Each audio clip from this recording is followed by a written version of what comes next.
Hi, welcome to the presentation titled Maintaining Social Connections While at Home. My name is Dr. Mariela Pinero and I'm one of the counselors at the Counseling and Psychological Services. The Counseling and Psychological Services is located in the Union West building on the second floor. We generally offer different services including individual therapy, group therapy, testing, and workshops, such as the one I am presenting today. If you wish to learn more about our services, you can contact us at this phone number or email. Today's theme is very pertinent due to the social distancing measures that have been implemented recently. Even though we should be social distancing, we can still find other ways to maintain social connections.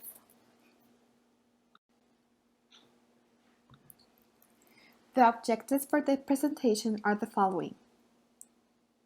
We are going to be talking about the benefits of maintaining healthy relationships. Generally, maintaining healthy social relationships can have significant benefits. During this time, maintaining these relationships can have a significant effect on our well-being. I will also be discussing the different types of social relationships and strategies for maintaining these relationships while social distancing. Finally, I will be talking about the services provided at CAPS and how to access them while you're at home. Why do we need social connections? Well, feeling isolated can generate physiological and psychological changes that can affect our overall well-being. One of the effects it can have is disrupting your sleep. Through research, it has been noted that people that have active social relationships can have a better sleep. This is related to the biological rhythms that are connected to all the activities we do while we are awake.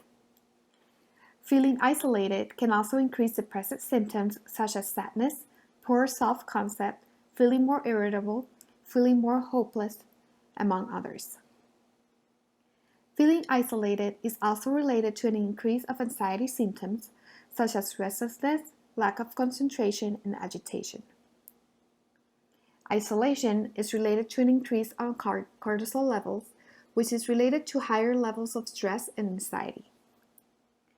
Other research has found a decrease on subjective well-being for people that felt isolated. Subjective well-being refers to how people assess their quality of life, which includes emotional reactions and cognitive processes. There are different types of social connections that have been identified. These include intimate connectedness, relational connectedness, and collective connectedness. Intimate connectedness comes from having someone special in your life that affirms who you are. Relational connectedness comes from having contact with other people that are mutually rewarding, while collective connectedness comes from feeling that you are part of a group or a collective beyond your individual existence. Some of the ways to keep connected, both in intimate and relational connectedness, is using different technologies. During social distancing, we can use technology to keep in contact with others and maintain those relationships that are significant for us. Some of the means that we could use are using video calls, telephone, text messaging, among others. Although video calls can improve our connections due to having the nonverbal component, all of these means can be effective. Although it might feel different to create an agenda during this time, it can be helpful to schedule these interactions ahead of time. This could make the activity feel important and for us to provide the attention it deserves.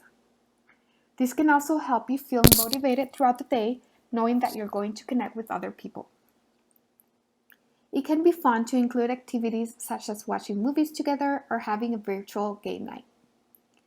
Apps such as FaceTime, Skype, and Google Hangouts can make these activities easier. There are also ways of keeping connected in a relational and collective manner.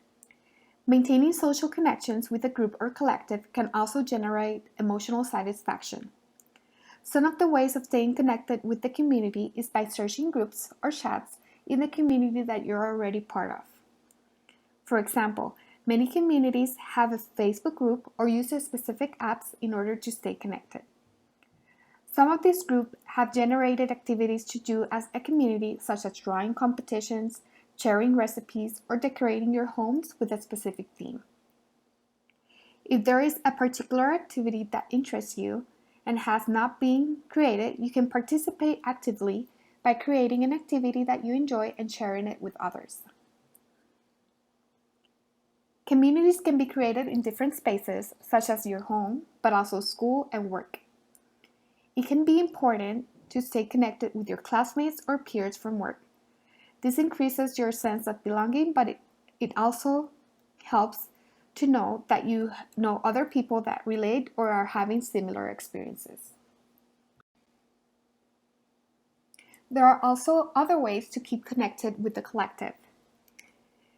For example, joining groups or joining online activities that you enjoy can help you feel better about yourself, but also feeling part of the group. These activities include online exercising, yoga classes, art groups, artistic communities, or groups related to your major.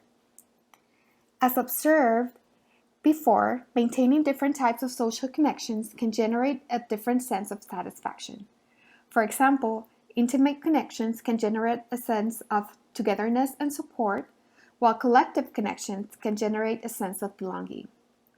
Therefore, it is suggested to incorporate activities that generate different types of social connections. This can help you maintain an adequate psychological well-being. Another way of staying connected is through counseling and psychological services, so CAPS is here for you. We can help you manage any symptoms or needs that might arise from social distancing, which can include excessive worry, anxiety, depression, or to develop general strategies for you to stay connected actively. During this time, our therapists are providing services remotely. These services include single session therapy, which is a brief intervention focused on problem solving. During this session, you and your therapist can generate different ideas on how to reach certain goals. If you need an additional session afterwards, you can contact us and you might meet with a different counselor. We are also keeping our regular sessions. Throughout this modality, you can generate goals that are not necessarily resolved in one session and are modified based on your needs. Regular sessions are being provided through video conference. If you wish to schedule an appointment with one of our counselors, you can contact us through this phone number. Our services are available for students Monday to Friday from 8 a.m. to 5 p.m. If you have any questions about our services or about the presentation provided today, you can communicate with us through the following email address. We also have available the Minors Talk Crisis Line, which works after hours. If you wish to learn more about CAPS, feel free to contact us. Thank you for your attention and for accessing our CAPS to Go workshops. If you go to utep.edu/council, you can also sign up for our live workshops or our online presentations. Again, thank you for joining me today.